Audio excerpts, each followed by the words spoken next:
In the shadowy lands of Eastern Europe, where ancient forests whisper secrets of the past, a tale darker than night has remained for centuries. This is the terrifying truth behind the man who inspired the legend of Dracula, a ruler whose name echoed through the halls of history, not just for his crown, but for the horrors he unleashed. He was Vlad III, known as Vlad the Impaler, a 15th century prince whose reign in Wallachia carved a profound legacy that gave birth to one of the world's most enduring legends. But who was the real Dracula? Was he the bloodthirsty monster his tales depict, or a cunning leader caught in the web of political intrigue and brutal warfare? To understand the man behind the myth, we must journey back to the turbulent times of 15th century Wallachia, a land caught in the constant struggle for power. Join us as we dive into the dark history of Vlad the Impaler, the real Dracula. In a ruthless quest for power, Vlad the Impaler would let nothing stand in his way. Vlad's path to the throne was far from straightforward.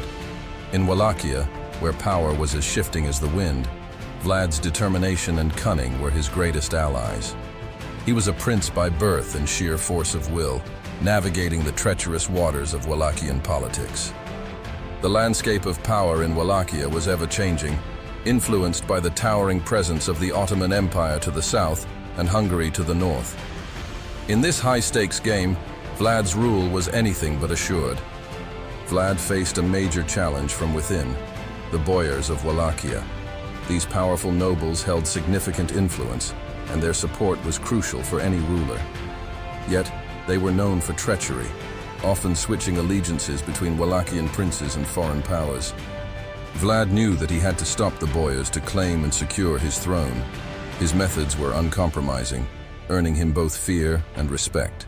He employed tactics as ingenious as they were ruthless, often crossing the boundaries of what was considered acceptable, even in those harsh times. His rule was marked by blood and fear, but was it sheer cruelty or calculated strategy? Vlad the Impaler's rule is infamous for its extraordinary cruelty. One of his most notorious methods was impalement. This gruesome punishment struck fear into the hearts of his enemies and subjects alike. This barbaric act, while horrifying, was not just a display of cruelty. In the context of the times, it was a calculated tactic meant to establish authority and discourage aggression, especially from the rising Ottoman Empire. Vlad's military campaigns against the Ottomans were marked by brilliance and brutality. His small forces often relied on guerrilla tactics, ambushes, and psychological warfare. One of the most notable examples was the night attack at Targoviste, where Vlad's audacity nearly changed the course of the conflict. Historians often debate the nature of Vlad's actions. While some view them as necessary evils in a time of constant warfare, others perceive them as the workings of a tyrant. What remains clear is that Vlad's methods left an unforgettable mark on history, shaping his legacy and the course of Wallachian politics. Despite his fierce reputation, Vlad's grip on power was not unshakable.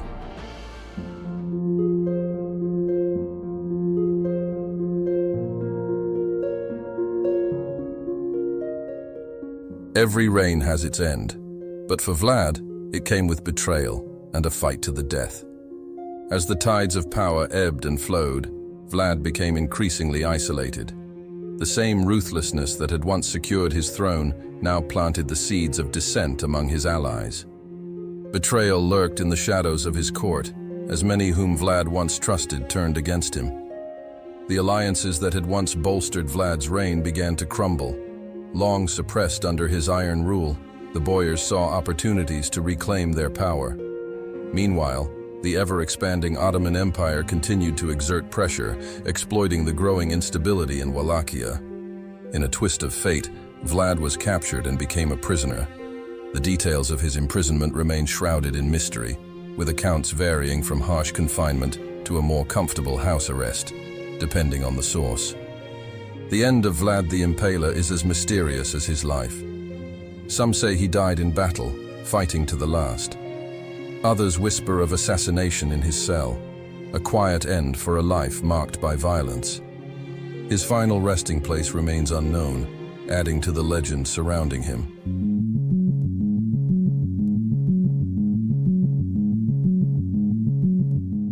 How did Vlad the Impaler become the immortal Dracula, from a feared ruler to a legendary vampire?